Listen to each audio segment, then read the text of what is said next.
This week's episode, we are going to talk about the 5-step decision-making model and talk about our experience when we don't follow it, the pain and the anguish and the stress when we've gotten away from this decision-making formula. The Realtor 180 podcast, where valuable conversations and industry experts collide. Let's dive in and transform your business today.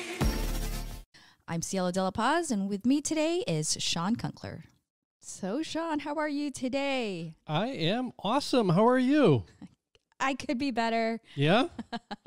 So, what's cooking? Do you ever feel like you have a lot going on and nothing at once? I don't know when I don't ever feel that way. We should probably have an episode about Overbooking yourself? Overbooking. Overcommitting? And what's the other one? Like time scarcity. I have time scarcity, and I never have ever any abundance of time. Ew. That's never happened.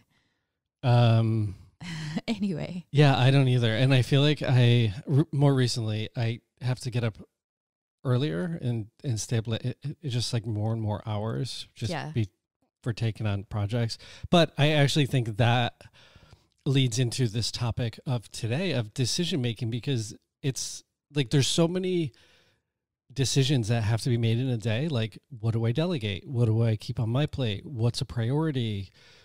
How do I structure this? How do I drive the business? What direction are we going? Yes. The economy's changing. How do we shift in front of it? Like, there are so many decisions in a day, not counting the very large ones. Yes. And you can get decision fatigue too. Oh my God. Yeah. And I have a remedy for that, which we'll definitely I have a remedy for that too. I have one that I follow that has totally here's my remedy. Coffee. Day and night drink coffee. That's a great one. No, I have, I'm really excited about this topic because, and we'll get into this, but I have a really good grid that I follow for decision making. I know you have yours too. Yeah. This one can actually be a downloadable because it's easier when you see it in front of you. But I'll talk about it. But I feel like decision making is one of the more important things because everything stems from that for your business and life in general. Agreed. So if you can learn to make decisions, and I think the hard part is being okay with the decision that you made, because sometimes I'll make a decision, but I don't know if I feel that good about it. And I think you make a fantastic point. And when we go through the 5 steps, step number 5, literally specifically will address that piece. Yeah. Of crap. It's like which we'll get into, which I'm really excited about. So kind of like let's jump in. Yeah, okay. So first of all, what happens when you don't have any kind of decision-making process? When I think most of us, until we actually get in the know of, there's actually a process to this or a way to make decisions so that you're more comfortable with it. What's it like if you don't have that? What is it called? Analysis paralysis? Oh, good one. Yes. Yeah. So this is really fascinating. And gosh, I wish I can cite the specific case. I won't be able to, so pardon me. But there was a study where people had damaged the part of the brain that is connected to emotion. So they weren't able to feel emotion. What was also fascinating is that same group of people, they weren't able to make a decision. Oh, interesting. Isn't it? So you're saying that all decisions are made based on emotion. They are. Oh. And this is within psychology, which is ironic because a lot of people tell you in order to make a decision, just take the emotion out of it. Separate yourself from it, it's total BS. It's total BS. Like you literally need it. Cannot. But you can take away some of the pieces. And the irony is, which we'll discuss about when you have your why and you start evaluating off of that. It's very key. It's key. And your why is, it's hinged, it's rooted in your soul, which is like, it doesn't get any more emotional than that. That is so true. And I'm glad you brought that up because your why, and I think you and I have 2 separate decision-making models, but I feel like, I haven't heard yours yet, I feel like that's the core of yours and that's the core of mine. And I think that's what made it easier for me, is that it was based on my values. Yeah. And not somebody else's, like, oh, this is what you should do because this is what everybody does in this situation, which is not a good way to decide something. I think a decision based on social pressure, and let's just back up really quick.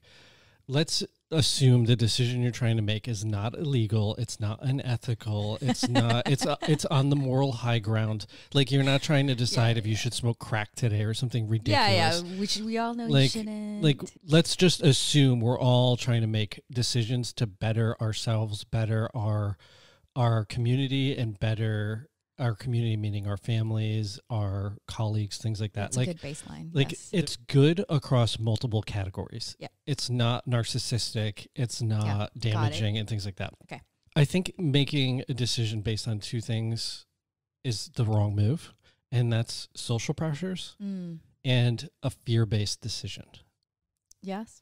Yes. I don't think those two are your best data points. You can't do something it's because you're afraid. That's not a good. And you scary. can't not want to put yourself out there because, what will everybody else think? Like, you just can't. You know what's funny is because my mom has said that to me, like, don't do that. What are people going to think? Like, I actually love, and you know that I take things very literally, and I do it almost to be funny, but I will literally take that and be like, oh my God, what will they think? And then I'll actually go down that rabbit hole. And then I just come to the realization, I don't give a crap. Yeah. And that's actually one of the things. So I have two ways that I help myself decide. So that is one of those things. Okay. So let's get back to the beginning. Like, what happens when you don't have a good one? I'll share mine. Let me go first. Yeah. I've been known to be a waffler. Did you just ask your own question? Yeah. Hold on. I'm going to ask me something. Okay, I'll go first. Well, because I asked you and you weren't saying it. So like, fine. Let me be an example of I need to think. What answer I'm expecting from you. I'm going to answer it so you know how to answer it. Okay. This is your decision. Here's an example. Don't mess it up. Here's it because you didn't follow the first time. Here's my example. Before I had this decision-making process, people called me a waffler, where I'll decide one day and it's like, but I don't know. And I think, I know specifically one friend is like, you keep going back and forth. I know it was like the most frustrating thing. Yeah. So, it's just, you're unable to decide. And that is stressful. Not like having those thoughts running in your head over and over again. Should do this and that, but you come up with a pro for this, a con for that. Yeah. And it's just stressful. And then I honestly, like, for one of the things that I had to decide, make a decision about, like moving right to a new house. Yeah. It kept me up at night. I'd wake up 4 a.m, unable to sleep because I'm ruminating. Yeah. And that's from not being able to make a decision. Mm-hmm. And I think once you're finally able to make that decision, your stress level goes down, you commit and you zero in and you get rid of all of that stress. I agree. You reminded me of, oh God, I always say this, but this is going to date me. There's a fantastic movie. It's called 7 Years in Tibet. And it's about Brad Pitt movie. It's a Brad Pitt movie. I'm a fan. So Brad Pitt is so good. I want to say he was an Austrian hiker, and he basically got lost in the mountains and found his way in Tibet. And this is like way back in the day. Mm-hmm. And he meets a young Dalai Lama. And there's a fantastic scene when China is posturing to invade, mm-hmm. and the Dalai Lama is just calm. Yeah. And somebody asked him, are you worried about them invading? And he just very casually says, well, if they're going to invade, there's no need to worry about it because they're going to invade. And if they're not going to invade, then they're not going to invade. There's no need to worry about it because they're not going to invade. and it's funny, but whenever I can't make a decision, I lean on that. That's it's a good like, one. That's a good one. Like, regardless of the outcome, yes. there's worrying about it, yeah, or worrying about the other pieces of it, yeah. that are like, we have things that are in our control. I tell this to clients when I'm selling their homes. Yeah. Is there are things that we can control and there's things that we cannot control. Right. And let's focus on the things that we can control because they're in our control. Right. And we can do our best work in that category, but worrying about all this like ethereal stuff, if this meteor is going to hit the earth, something like, I don't know. We can't control that. So can you there's no give me an example of a time when you were stressing out about things that you couldn't control, you know, and how did you feel? Oh, out of control. Yeah. I mean, you feel uncertain. One specific business example. It's really weird. I usually sleep pretty well. And then if I'm stressing over a decision, usually like 4:30 in the morning. What is it about 4 bloop, in the morning? My eyes open and I'm wide awake. Yeah. Like, it's not like I just gently wake up. It's like, and this thing is just. Yeah, it's your mind just kind of turning there. You know, mine is like, at the end of the day, I know we said like, I don't care what people think, but I do care about people. Mm-hmm. And when my decisions are impacting other people's lives, to make that decision, it's really challenging. Yeah. And, you know, I would say my biggest challenges within my business are either staff related or they're client related. Yeah. And it's very personal. Like if it's for a client, it's usually, if I'm representing the seller, it's typically some part of the negotiation or aspects of. And then with the buyer, it's so dynamic. But on like a fiduciary level, my intent is to put their needs in front of my own and help coach them in making the best decision with the information at hand. Yeah. And where the analytical part of my brain goes is, did I do enough research? Like, do I really have enough meat and potatoes to present to them? That's where I really agonize. How about with you? I know your business is my business is very different from yours. It's not as high touch as yours. Yeah. Not as high touch as real estate. I don't have clients every day that I'm trying to constantly keep relationships with. So the decisions that I typically need to make are around what am I going to focus on? Because I am, as we said earlier, I am time strapped. Yeah. I'm solopreneur. There's only so much time you have, and the decisions I need to make are with the small amount of time that I have. Yeah. You know, I can't do everything, right, for my business. I can't, decisions are like, should I launch another product or should I enhance current product? Yeah.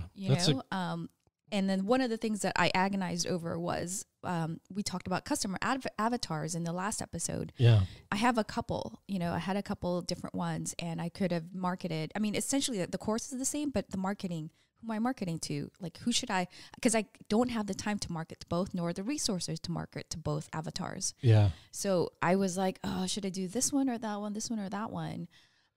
And that was one of the things I was agonizing over. So I'm going to pause really quick right there and just unpack this for people who are maybe new to the show. But on episode number 11, we did a breakout conversation of what is branding, what is marketing, and what is sales. And within the branding aspect, we talked about avatars. And an avatar essentially is the character of your client base. Yeah. So to go back to what you were saying with regards to making a decision, it sounds like you have two very different directions you can drive your business. Yeah. Where did you get most gridlocked? Honestly, it was like a deadlock. Like it wasn't even pros and cons. That's kind of when you first approach it. Are they though? I always feel like there's. It was. Yeah. This one was a complete tie. It was. It was, and then I'll tell you later. That's actually, these two, because they are so closely related, I can absolutely see how those two, if you're trying to decide where to spend ad money. Right, and it's complete tie, and I tell you what broke that tie. Oh. And that brings us back down to having a good, like my grid, and having a good process. I'm really excited to talk about this grid because it's really intriguing. Once I finally looked at the grid, and then one thing is just pop, oh, got it. Okay, that's who I'm going to target. That makes sense. So the way that I mean, let's just establish, if you can't make a decision, if you're not emotionally involved, it's like you're going to be stuck. You have to make some sort of decision. So that unto itself is the problem. Like, just what's the old saying? Poop or get off the pot. make a choice. Pooper, get off the pot. Yeah, like don't just sit there. Is that an American thing? Because I did not grow up around that saying. If anybody is wondering, I grew up in Australia, and a lot of these cultural references from the 80s, and I just like, where's your accent? Well, I was bullied in high school when I came here, and I got rid of it. My biggest regret is getting rid of the Australian accent. You know, it comes out every once in a while. It does. We just talked about what happens when you don't have a good process to turn to. Yeah, you basically just kind of spin around and you spiral, and there's no direction or directive, and you wind up ruminating. Yeah, and that's the hardest part. And that's awful. And sometimes you, unfortunately, I don't want to say have to ruminate, but because you're waiting for another piece to come in. Yeah. You just, that waiting period is awful. Sometimes I kind of fall to the excuse of, well, I'm just waiting for more information to be able to make this decision. And then that often doesn't come. Yeah. You know, but there are times when you do need more information. It's like you need this piece of information in order to decide. But a lot of the times, for me anyway, I found that that's just a delay mechanism for me, is waiting for more information. Because it's like, no, like there is no more information I can have to help this decision be easier. For sure. And, you know, I mean, this isn't, you're trying to decide to have, you know, a cup of tea or a cup of coffee. Like these are pretty pivotal decision, like with marketing, for example. It's like, do I take a chunk of money and drive it in this direction and see what happens? Or do I take the money and put it in this direction and see what happens? And full knowing, decision, the root word in Latin is incision, to cut off from. Like if I decide this, I cut off that. So it's a little FOMO comes into play of like, where should I put my resources? Yeah. We did the episode of hiring your first employee, and that was episode number 9. And my gosh, that's a huge decision, because it's a significant monetary decision, and you're impacting the livelihood of somebody else. That is big. That is stressful. And they're all hinged to your decision. Yeah. Like, meaning like their kids, their spouses. That is a big decision. And that one I definitely deliberated for a long time, for quite a while. Yeah. Most decisions I'm fine with undoing. Yeah. I'm originally from Connecticut. I moved out here, and I remember just thinking, well, if it doesn't work out, I will move back. Easy peasy. Yeah. There are some decisions that you can undo without much consequence. Correct. This one, to go back because I genuinely cared, is I just didn't want to screw up somebody else. Yeah. Sensitive one. So let's actually get into, which we've alluded to a lot, and I just don't want to deliberate anymore. Let's make a decision. Just make a decision, move on. Let's talk about the 5 steps.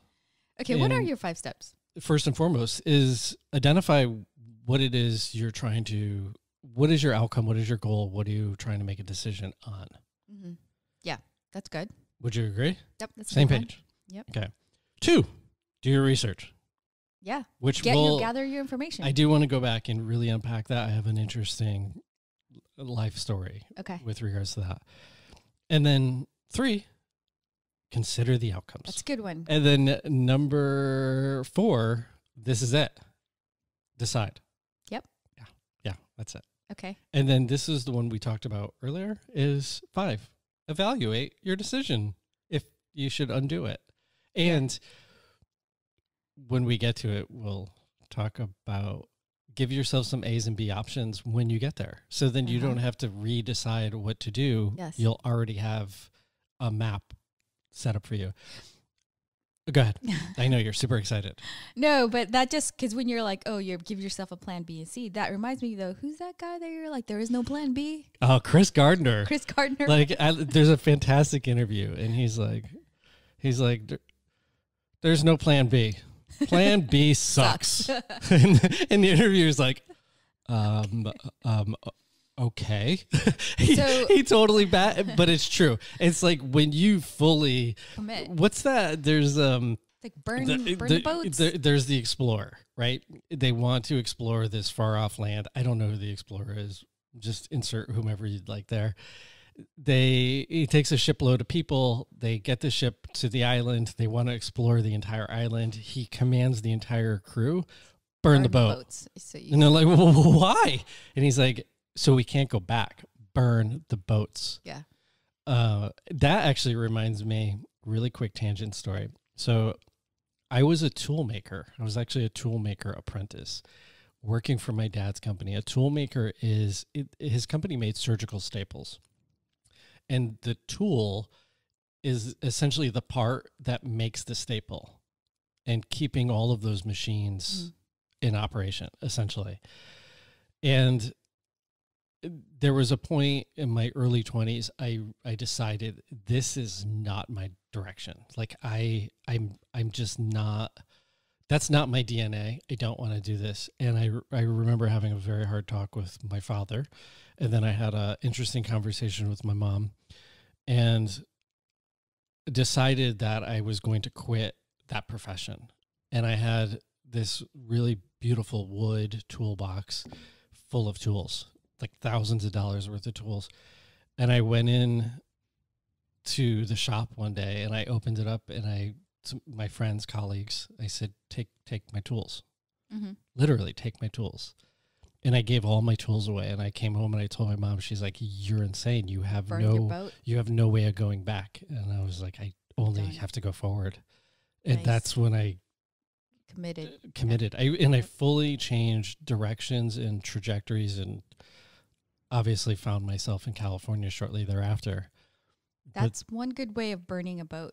Yeah, I incinerated it. And I definitely, yes. It was not socially, it was not a comfortable or easy decision. Sure. You know, looking back on it, I'm glad I was young and dumb at the time because I feel like I would have made a different, more conservative decision. Yeah. Sometimes being naive and ignorant is works for to your advantage. It's true. So let's go to step number one of identify. How do you identify? So you talked about marketing, and you can market to two different avatars. Yep. How did you choose the goal, the outcome? How did you choose what direction you were going to go in? Like, walk us through. Well, my experience. outcome was obviously sales, right? Who, like, which of these avatars would, one is just who would actually want and benefit from my course the most, right? And then which would obviously produce the most sales. Yeah. And I was having a hard time because I felt like both customer avatars could use my course. I mean, iPhone videography is pretty generic. Everybody, can use it for so many different things. And there's a lot of customer avatars, but I had it narrowed down to two based on who was on my list, and who I heard from, who takes my classes at Stanford and so on. Mm-hmm. That was the goal. The goal was, who most needs my course, right? Who can I serve the most? Who can you help? Who can I help? Which that goes to decide on your why. Yeah. Like if you know your why. Yeah. With you, and I'm going to speak for you, but it sounds like. Yeah. At the end of the day, you're a teacher, you're an educator, you're creative, and you want to help people tell their stories better. Yeah. Yes. Exactly. It's so having that piece, to me, like leaning on that to weigh those two, it helps to begin the swaying process. Right. So let's move to step two. How did you research? I did turn to my, I do have a mastermind group. And obviously I was like, hey guys, ladies, it's mostly women. I'm stuck with this decision. Here's, avatar 1. Here's avatar 2. What do you guys think? Yeah. And my mastermind is really good because they just come back with questions and not answers. Ooh, that was, gosh, I feel like I'm just going to reference. You're making me think through this. Can you just tell me? Episode 8, mentors. Yes. Having your core sphere around you. Yes. And so this research, I guess, talking to mentors being one of them, actually led to step 3, which is consider the outcomes, because they came back to me and asked, well, what would happen if you went with 1? What would happen if you went with 2? Is it so bad if, you You went with one or two, they made me think of the outcomes or consequences of choosing one over the other. I agree. In my research as well, is if I'm making a decision on something, I try to figure out who is most successful in that specific category and go talk to them. Nice. Yeah. Because hypothetically, if you ask somebody who's not successful in that category their opinion, like if you want to know, if you have a financial question, ask Warren Buffett. Right. Sure. Yeah. He's a good resource. Right. Be a good one. But if you want to ask him about farming avocados, probably not the best resource. You'd probably want to go ask an avocado farmer. Yeah. So it's like, if you just ask the right person for, if you pull back and you put yourself in the right environment, it's easier to ask. And so there's that. And then there's also actual real data. Of course. Quantitative data that you should have, because that always helps. I mean, the scientific side of me, it's like I need kind of quantitative data, because that's qualitative, but for me, I need numbers. And for me, I turn to the spreadsheet that I have. I've surveyed my list, and I have this, of all the things, of who they are, what are they interested in, why they want to learn, and blah, blah, blah. I had actual numbers to back up that it was a very close tie. Yeah. Which made it even harder. But if you can do something like that on your end, quantitatively, just gather, like, and get your numbers. I don't know. It depends on the decision. Like, that's the research. For example, like when I was trying to figure out, like, should I move or not? So the data there for me is financials, right? One was more expensive, one was least, and like how do the numbers shake out? And so you have to have those data points as well, not just advice. Well, and that goes to the research. It's asking yourself. I find whenever I'm stuck, I just need to ask a better question. Yeah. And the research for that is, what do I need in order to make the decision? Like if it's I'll give you an example. I had to buy a new car. My first phone call was to my accountant. But the mistake people make in business is they go and buy something, then they try to figure out how to write it off. Such a bad sequence of events. Is the first thing I do is I call my accountant. Should I lease or buy? What is going to benefit me based on all the information you have? Yeah. And then I put that into my research category. Yeah. It doesn't mean I've made a decision, but now I'm starting to educate myself. You have this data point. Yeah. And that reminds me, the research reminds me of when I was in high school. Okay. And I had this, oh gosh. So let me take you to the beginning. It was my second senior year. Your second senior year? What? Yeah. So I'm a high school dropout, believe it or not. What? Just kidding. There's no shame in that. No, I mean, it's just my reality and I can't change my past. So own it. It was my senior year. I had bounced around from high school to high school. Woe is me.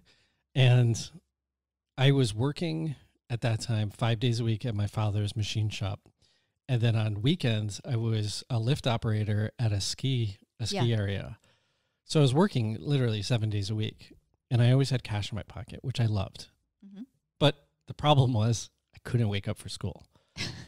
So I would get these tardies. Oh, no. And I wound up getting so many tardies that they gave me before school detention. Which is and it's like I couldn't make regular school. Yeah, I can't. Making me go to before school. It's such a stupid philosophy. Like the math, the decision on that does not pencil out. It's like, hey, I can't show up, so make me show up earlier. Makes sense. So then I had exceeded the amount of days that were left in the remainder of the year. So then they started giving me after school. That would conflict with working. And you're like, I'd rather have the cash because I need to work. Yeah. So then I literally did the math. And I remember this was my decision, good or bad. But I walked in and I was like, the amount of detentions and suspensions you guys have given me for being tardy penalizing me more so for the thing that I'm doing. It totally doesn't make sense. I was like, it doesn't pencil out for me to be here. I quit. And I remember the principal like backpedaling. And I was just, at that point, I was fed up. What did your parents say? Oh, they were freaking out. Yeah, I was like, oh my God, my mom would have dragged me. I was an idiot. I mean, I was school. 17 years old. It's like such an idiotic thing. Yeah. I mean, and my parents didn't know what was going to happen next. So what did happen, which was amazing, was I wound up, there was basically it was called like an alternative high school. Essentially meaning the rules were way more relaxed. It didn't start until 9 a.m. Nice. Awesome. I can make it on time. But to go to the research piece, is the principal there was Mr. Donahue. Mr. D is what we called him. And like this guy was a father figure. He recently passed, and it was actually, he was very impactful on my life. And still to this day, I lean on what he shares with me. And to give you context and reference, he was like this older butch haircut. He would always wear his readers down low. Yeah. But like badass. Like he was a black belt in karate.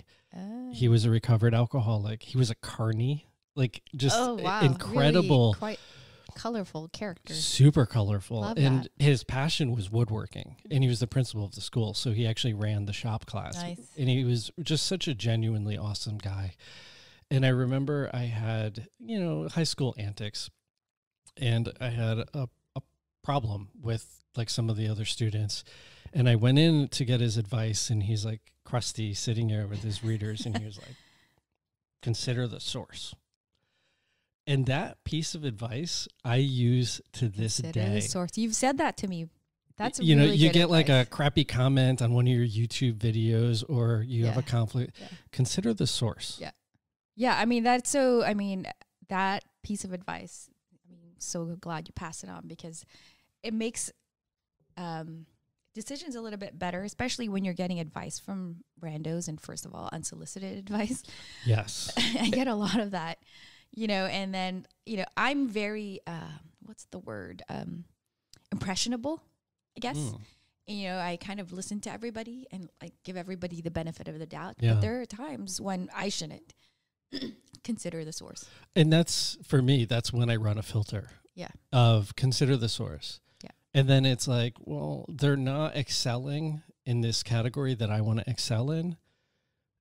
They're probably not the best person for me to lean on for advice, unsolicited or not. Yeah, which is crazy because, I think that is one piece of like really useful one. If you're taking anything away, it's consider the source. Consider the source. And thank Mr. D every time. Thank you, Mr. D. Because I remember one time I have this good friend and she's very, very smart, went to a prestigious school, and I was always asking her for advice about business. Because she went to this prestigious school, she talked like she knew what she's talking about, but she's giving me like this information, and then until you told me consider the source, I was like, oh, hang on, she's never started her own business. Like she's like a very corporate, like never. So why am I listening to her? Yeah. And also that source, she's very conservative, not, she's not willing to take risks. So I was like well-meaning, because obviously, she cared about me. So no blame there, and I did go to her. It wasn't unsolicited, but I stopped going to her for advice because I was like, this is not the right source. It's like asking Warren Buffett about avocados. And he may be a phenomenal farmer. Yeah. And if he is, definitely ask about like. Then we take it back. Ask him about avocados. Exactly. I know. We're probably going to get hate mail. Here's an amazing. Didn't you know he has all these avocado farms? He owns Berkshire Hathaway and an avocado farm. Berkshire Avocado Farm. So. Okay, let's go here. Actually, really quick, let me just tell you how I finished my senior year, because I think okay. for all those parents out there who's freaking out right now because their kids in an odd trajectory, is I wound up graduating with high honors, and like literally it was like A+ and A's down the line. So there was a really good ending, and I do attribute it to Mr. D, which was phenomenal. Let's now move over to step number 3. So step number 3, consider the outcomes. Correct. I think this is where I wanted to talk about Tim Ferriss earlier, where he did a talk, or I don't remember where I got this from, but I know Tim Ferriss said, and he said, consider the worst things that could happen. I'd like to actually push it to the ridiculous. Yeah. What is the absolute worst things? Like, actually list them out and then address each one. Like, if those worst things were to happen, what would you do? Correct. And to your point, literally get a pen and a paper and write them out, because when you think about them, it's a different experience than when you actually write it on a piece of paper and you read it. And sometimes you read it and you're like, really? Yeah. Like, really, this was actually a concern of mine. Right. And to see how ridiculous it was. It actually becomes... You move it to the category of ridiculous. Yeah. And it could be very well. Yeah. But it's worth it to, for sure. Write it down. Think about what's really worse. So, for example, one big decision I had to make was, should I quit my full-time job and focus on just doing, this iPhone videography, 100%. Yeah. And at that time, I wasn't generating anything, and then scary. I would have to dive into like the savings that I had in order to keep myself afloat. And so one of the worst things that I listed out that could happen was I can't make rent. I get kicked out of my house, and then I have to move in with my mom. Was I okay with that? Like, if that was the worst thing, one of the worst things. And I was like, yeah, I can deal with that. But in my mind, I was like, I probably wouldn't let that happen. I'd have, some way before it gets to that worst to stop the bleeding, for example. I would never let myself get to the point where I can't make rent. It's kind of what but if it had to, I was okay with moving with my mom. Now, if she was okay with me moving with her, that's a different question. Yeah. And to your point with considering the outcomes, when I hired my first employee, what I did was I set up thresholds of like each month I will evaluate if they're a good fit. Yes. And then at the 3rd month, I will evaluate financially if this is the best strategy for me. And that actually goes to the 5th point is, after you make your decision, evaluate, right? It does. But what I have found is you do want to evaluate, but move what you're going to evaluate to step number 4. Like and it's actually part of your research, but it's kind of like a choose your own adventure book. Yeah. If you make this decision, and it's not working out, what is going to happen then? And what are you using to base that decision on? It's kind of, if you study or read stocks, like Ray Dalio, again, any decision based on just pure emotion is sometimes not the best one. Like, if you look at stock traders, if they only based all of their decisions on emotion, they would be paralyzed and couldn't make any decisions. Yeah, you have to have your data points. You have to have a data point, and you have to have your rules in play. Like when I gain X percent, I will sell. Yeah, you do. When I lose, do a limit order. And correct. And always really useful. Let's back up. Like, these are not decisions of should I have tea or coffee. Right. These are big decisions. And usually with very big decisions, the separation of pain and pleasure, the gain and loss, are marginal. Yep. One may have a marginal gain and a marginal loss, and the other one, the two will be flipped. Yep. And it's kind of like, should I become a doctor or a lawyer? This is really good. This will, I'll tell you about my grid. This will totally help with that. Your grid? Grid. Okay. Those are remember those things. Yes. Well, let's talk about your grid. No. I mean, keep going. Let's go through your 5 steps, and then because the grid kind of is a good summary, sort of how to put numbers against a lot of these things. So we are at the consider the outcomes, like kind of weigh in the pros and cons, and all of your if this then that. Yeah. Your strategies, and then what you're going to build into step 5 is your evaluation points, and that's for both sides. Yeah. Like, if you've fully committed mentally to becoming a doctor and becoming a lawyer, you've created this whole map. Yeah. And now you get to step number 4. Make the decision. What do you do? Yeah. The Jeopardy music comes on, and then you have to make a choice. Yeah. Make a choice. And you now know whatever you choose, there's an evaluation point. Yes. There's a really great story Tony Robbins actually talks about. There was this general, 5-star general, gets basically put into the seat, and he's new to the role. And there's been basically, where do we put our resources? Where should we put our army? And there's been 2 different camps, and they've done like 5 years of research, both sides. And so he calls a 30-minute meeting. He listens to both sides, and he's like, we're doing this. Goes back to his office. And one of the lower ranking comes into his office, and he's like, sir, permission to speak freely. And he's like, I don't understand your decision. We've been researching this for 5 years, all the pros and cons, and you sat for 30 minutes not knowing the entire backstory, and you made a decision in just 30 minutes. Yeah. And he's like, young man, you guys have been deliberating for 5 years. If it's the wrong decision, we'll course correct. If it's the right decision, we'll have decided. Nice. Like, at some point, you need to either poop or get off the pot. Okay, how do you course correct there? You can't. No, if you get off the pot and you need to poop, make it like just be decisive in the face of indecision. Point. Some things again are course correctable. There are some things that are not. Sure. I understand that. You know, and I get it. It's like, it's hard sometimes to make a decision because you're like, you know, can I undo this?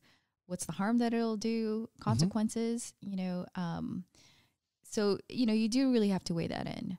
I agree. And I certainly don't want to sound casual about it. It is really tricky. Yeah. Yes. The research in that example was done for 5 years. Yeah. It was an exceptional amount. It wasn't the decision was made literally in 30 minutes. Like, there was data that was reviewed. Yeah. And then the last step is evaluate your decision, right? It's like, how did I do? How's it going? Do I need to course correct? Do I need to undo it? Can it be undone? You know, but I think sometimes you do have to sit with that decision for a while. This is where I waffle. Sometimes I think I made the decision, but I didn't. And I go back to it's just a nightmare. And that's, for me, that's when uncertainty creeps in. Yeah. It's the unknown variables. Yeah. That's when I really start to agonize over you just can't, there's not enough information, or the time hasn't occurred yet for you to actually make that actionable decision. That's when it's just incredibly tricky. Yeah. So let me talk about, I know we've been like teasing this grid that I've been talking about. And this grid was introduced to me by my cousin, who is a psychologist. And after she told me about this, I've done this grid for all of my major decisions, including, do I quit my job? Do I move? And so on, even big decisions about. Here's the way it works. Let's just talk about something concrete. Like, should you up and move to Beverly Hills? No, my avatars, my customer avatars. Okay, because this is what I kind of use it on. So one avatar was, should I market to filmmakers? And then the other customer avatar would be to small business owners. They're kind of very different, right? Oh, interesting. Who did you decide on? Small business owners or people that need to make videos for their marketing or YouTube and so on. Agreed. Yeah. I rolled with that. I see that with realtors specifically. We have touring homes. We have such an incredible amount of subject material and just don't use it. Yeah. And then once we do have it, it's what do we do with it? Yeah. It's such a missing piece I see in this community. Yeah, so those were my 2 things. Okay, so let's call one filmmaker versus business owner, A and B. Those are your columns, right? And then your rows are your values. Remember we talked about values, the things that are important to you. Yeah. So, for example, one was how much can I relate to these avatars? Because if I can relate to them, the easier it is for me to market to them, right? Because I know I've been there, I know what they're going through, and so vice versa. It's easier if they can relate to you, right? So, to me, the relatability was on one row. right? And let me just do 2 rows. And then you just list out the rows, right? Easy access to the avatars, right, is another row. So now it's so hard without like photos or like a chart, whatever. We'll have it downloadable so this is easier for you to imagine. Okay, so you have these rows. Now you have to add multipliers to these rows. I'll give you real numbers. So to me, how much is it worth that I can relate to these avatars? 1 to 10, how important is it to me? Right? So I'd say it's very important. 10. Okay. So my multiplier for that is 10. Okay. Move on to the next row. Access to the avatar. Oh, yes. Right? Access. Like how easy is it for me to access them so I can market to them, obviously, right? I think for me, it wasn't as important. So it was like an 8. Okay. Well, let's just say, let's do 5. Let's just do like, 5. Okay. So one's worth a 10 and then one worth a 5. Then I moved to my columns. From 1 to 10, filmmaker, right? Yeah. And take that row. What's the row? How much can I relate to the filmmaker? Yeah. I go 1 to 10. How, I'd say probably like a 7 out of 10, right? And then for a small business owner, I totally relate more than a filmmaker. So it's a 10. Okay. Right? So then I take my multiplier on the row, right? So my multiplier for relatability was 10. So filmmaker, I gave them a score of 7. So 10 times 7, that number is 70.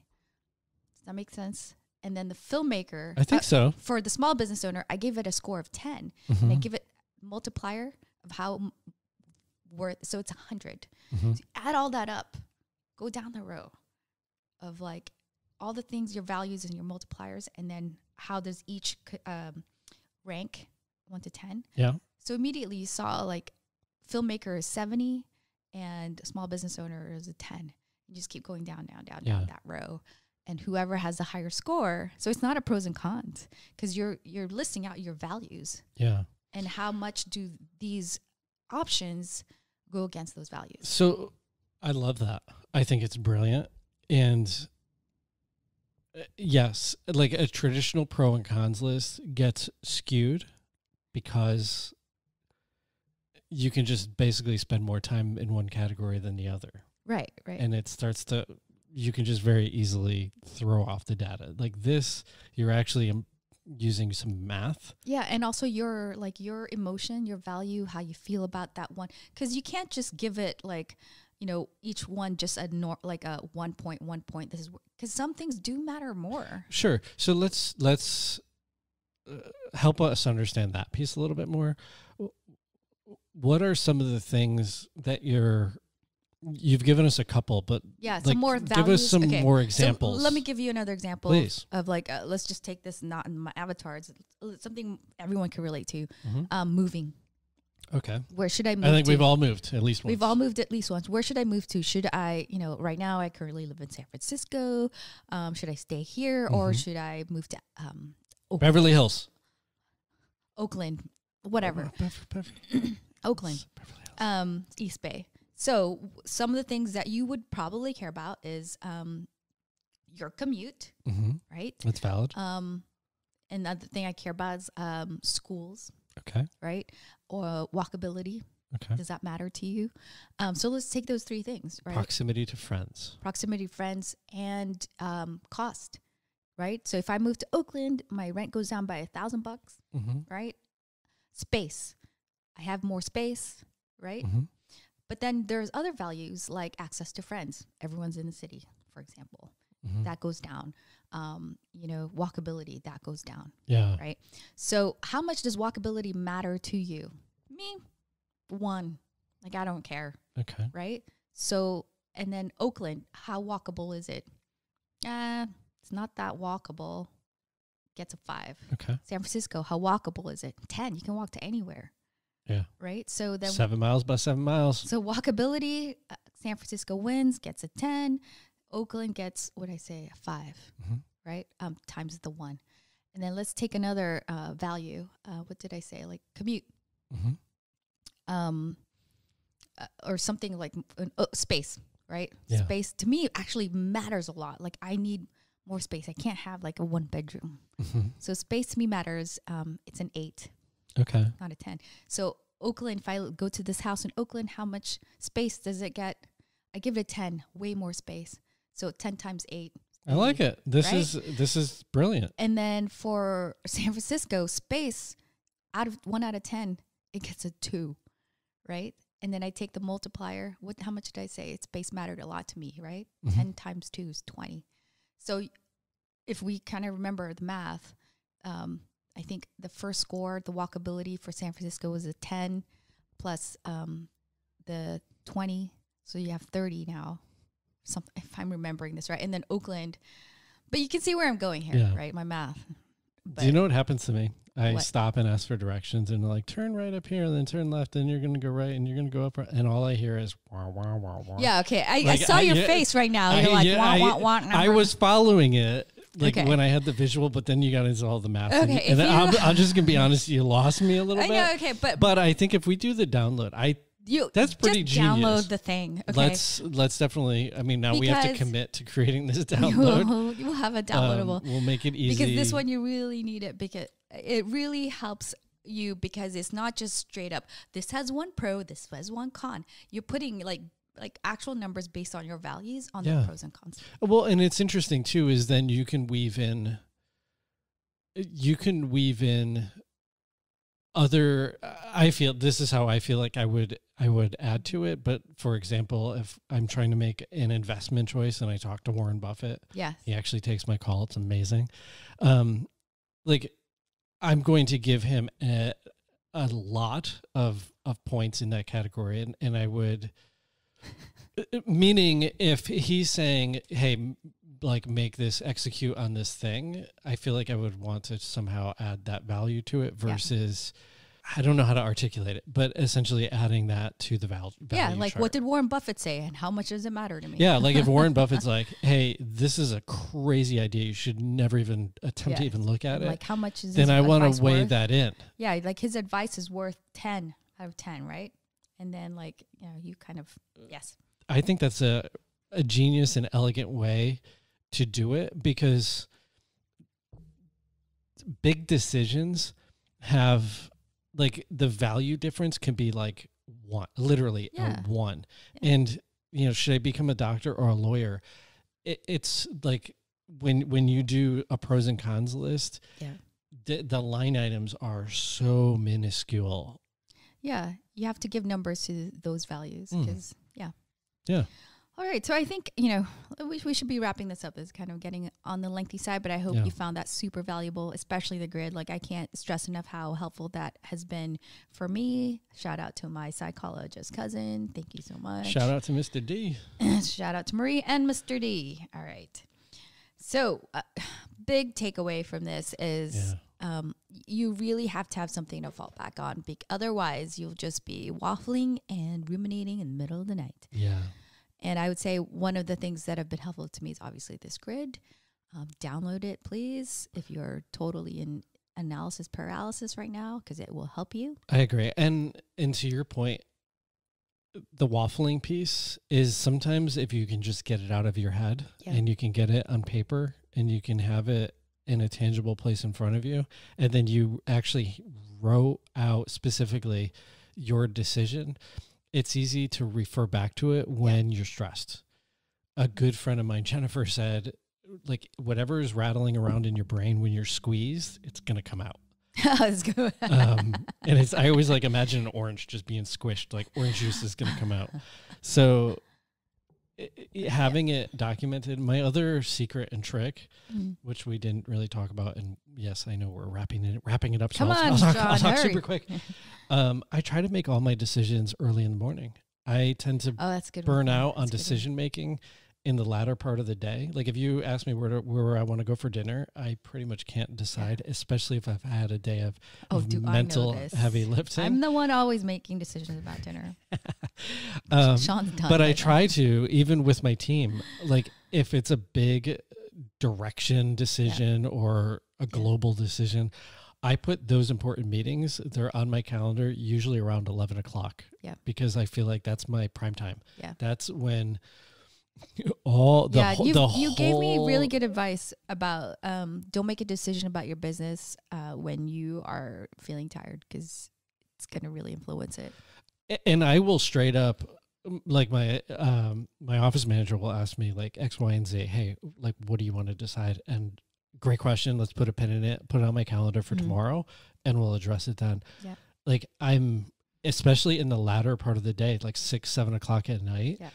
I just feel burnt out, and I don't have that mental capacity. But thank you for sharing that grid. I think that's incredibly helpful. Yeah. Thank you for joining us on today's episode of Realtor 180, where industry experts elevate your business. Be sure to subscribe and share this episode with a friend. Until next time, keep thriving.